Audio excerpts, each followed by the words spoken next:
హిందూగా జీవించలాంటి పన్ను కట్టాల్సిన సమయం.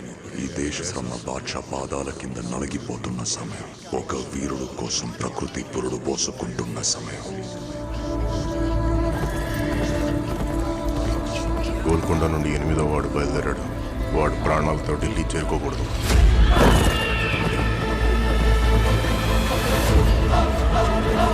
ఇది నేను రాసే చరిత్ర. సింహాసనమా, మరణ శాసనమా? ఈ భూమి మీద ఉన్నది ఒక్కటే కోహినూర్. దాన్ని కొట్టి తీసుకురావడానికి తిరుగులేని రామబాణం కావాలి.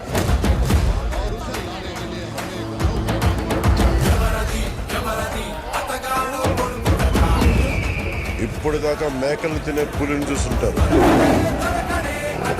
ఇప్పుడు పులుల్ని వేటాడే బెబ్బుల్ని చూస్తారు.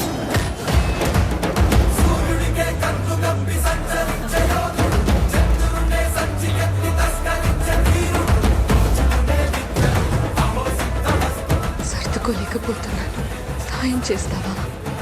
దశమి రోజు పంచమిని విడిపించాలన్నమాట. నేను రావాలని చాలా మంది దేవుడికి దండం పెట్టుకుంటా ఉంటారు, కానీ నేను రాకూడదని మీరు చూస్తున్నారు. వినాలి, వీరములు చెప్పింది వినాలి.